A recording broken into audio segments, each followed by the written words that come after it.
बहरी नाकाबंदी की वजह से ईरानी मईशत मुश्किलात में। नाकाबंदी की वजह से वो तेल फरोख्त नहीं कर पा रहा। अमरीकी सदर ट्रंप का दावा, कहा ईरान शायद 2 हफ्ते के वक्फे के दौरान तैयार हो चुका हो। ईरान को मौका दे रहा हूँ, चाहता हूँ बेहतर डील हो जाए। ईरान ने डील ना की तो हमारी फौज उनसे निपटेगी और ईरान से ऐसा मुआहदा चाहते हैं जो हमेशा कायम रहे।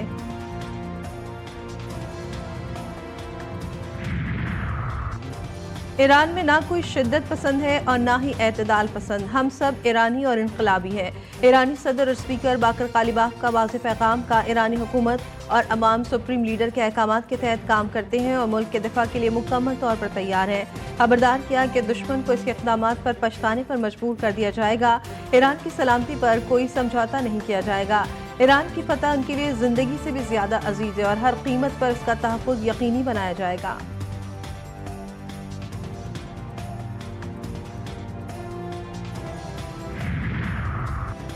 ट्रंप ने मुआहदा ना करने वालों के कत्ल की बात करने वाले का बयान दोबारा शेयर कर दिया। ईरानी वज़ारत ख़ारजा के तर्जुमान इस्माइल बक़ाई ने कहा, अमरीका जो खुद को जमहूरियत और इंसानी इक़्तिदार का लंबरदार कहता है, अब दहशतगर्दी, कत्ल और इज्तिमाई तशद्दुद को फ़रोग़ देने वाला दिखाई देता है।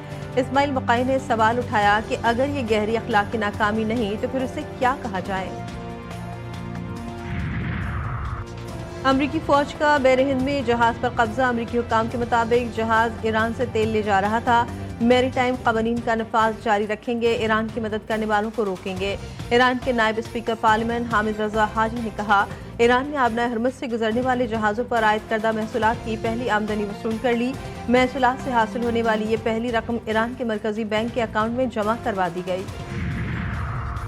खत्ते में अदम इस्तेहकाम की बुनियादी वजह अमरीका और इसराइल की जारियत है। दीगर ममालिक अमरीकी और इसराइली हमलों के वाज़ेह अल्फाज में मज़म्मत करें। ईरानी वज़ीर ख़ारजा अब्बास अराग़ची की जनूबी कोरिया के ख़ुसूसी एजेंट से मुलाकात में गुफ्तगू। मुलाकात में ईरान के खिलाफ अमरीकी और इसराइली हुकूमतों के जराइम से आगाह किया।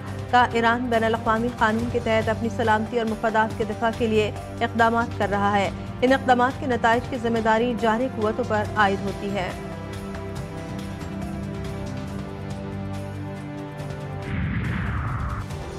पाकिस्तान का LNG के स्पॉट खरीदारी का फैसला। कतर से LNG सप्लाई मुअत्तल होने के बाद पाकिस्तान LNG लिमिटेड ने आलमी मार्केट से 3 स्पॉट कार्गो खरीदने का फैसला किया।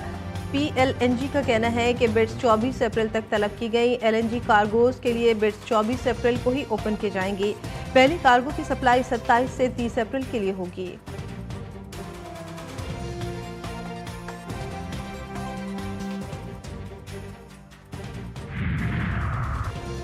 दुनिया तारीख के सबसे बड़े तवानाई बहरान से दो चार। आलमी तवानाई एजेंसी के एग्जीक्यूटिव डायरेक्टर फातेह बेरुल ने खबरदार कर दिया, का आज की सूरत हाल के मुताबिक दुनिया यौमिया 1 करोड़ 30 लाख बैरल तेल से महरूम हो चुकी है।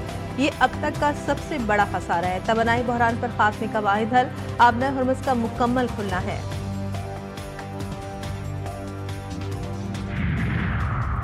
आलमी मार्केट में तेल की कीमतों में फिर इजाफा। खाम तेल की कीमत $106 फी बैरल तक पहुंच गई।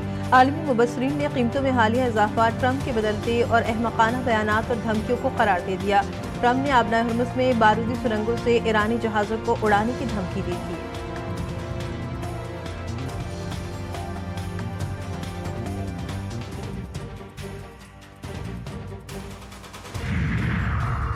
जंगबंदी के बावजूद इसराइली फौज की गजा में वहशियाना हमले, 3 बच्चों समेत 8 फलस्तीनी शहीद, 21 जख्मी। इसराइली ड्रोन ने बैतुल लाहिया में एक मस्जिद के करीब फलस्तीनियों के ग्रुप को निशाना बनाया। 5 फलस्तीनी जान से गए। अल-मगाज़ी में गाड़ी पर ड्रोन हमले में 3 फलस्तीनी शहीद। हमास के तर्जुमान हाज़िम कासिम ने इन हमलों को हौलनाक कत्लेआम करार देते हुए इसराइल पर जंगबंदी मुआहदे को नाकाम बनाने का इल्ज़ाम लगाया। तर्जुमान का कहना था कि मुसलसल हमले अमन कोशिशों के लिए संगीन खतरा है और कशीदगी में मजीद इजाफा कर रहे हैं।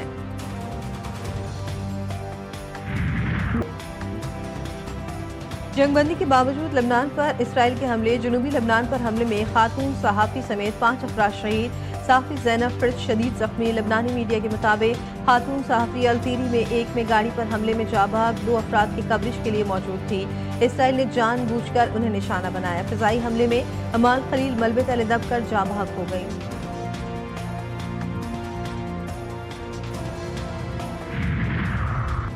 لبنان اور اسرائیل کے براہ راست مذاکرات مؤخر۔ لبنانی وزیر اعظم نواف سلام کا کہنا ہے کہ امریکہ اسرائیل پر اپنے مطالبات نرم کرنے اور جنوبی لبنان سے انخلا کے لیے دباؤ ڈالے۔ حزب اللہ کے سینئر رکن پارلیمنٹ حسن فضل اللہ نے کہا کہ اسرائیل کے ساتھ براہ راست مذاکرات ایک بڑی غلطی ہوں گے۔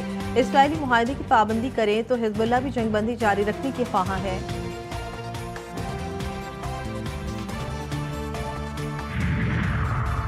جلا وطن ایرانی رہنما رضا پہلوی پر جرمنی میں ایک شخص نے کیچپ پھینک دیا۔ سماجی کارکن نے امریکی اور اسرائیلی جارحیت کی حمایت کرنے پر ان پر احتجاجاً کیچپ پھینکا۔ پولیس نے مشتبہ شخص کو حراست میں لے لیا۔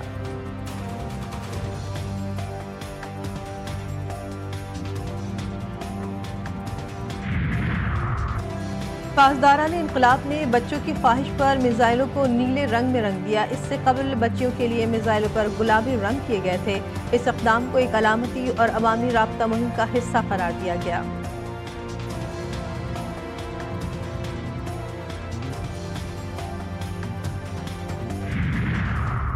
بھارت کو حالیہ سفارتی تنقید اور سیاسی بیانات کے باعث عالمی سطح پر دباؤ کا سامنا۔ ٹرمپ کے بیان پر بھارتی اپوزیشن جماعت کانگریس رہنماؤں کی مودی کی پالیسیز پر تنقید۔ موقف اختیار کیا کہ حکومت کی حکمت عملی کے باعث ملک کا عالمی تشخص متاثر ہوا۔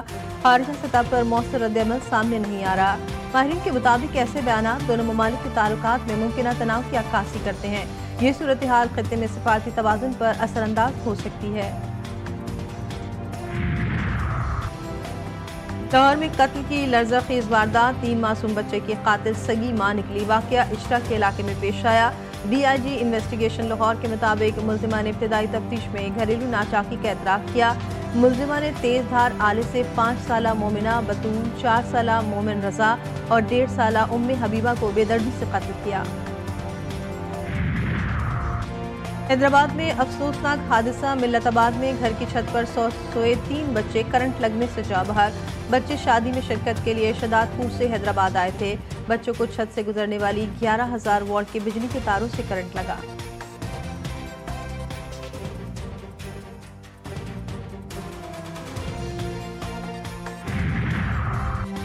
سندھ میں کانگو وائرس سے ربع سال کی پہلی ہلاکت۔ ٹنڈو محمد خان کا رہائشی 17 سالہ نوجوان کراچی کے اسپتال میں انتقال کر گیا۔ متاثرہ مریض سندھ انفیکشن ڈیزیز اسپتال میں زیر علاج تھا۔ مریض میں گزشتہ روز کانگو وائرس کی تصدیق ہوئی تھی۔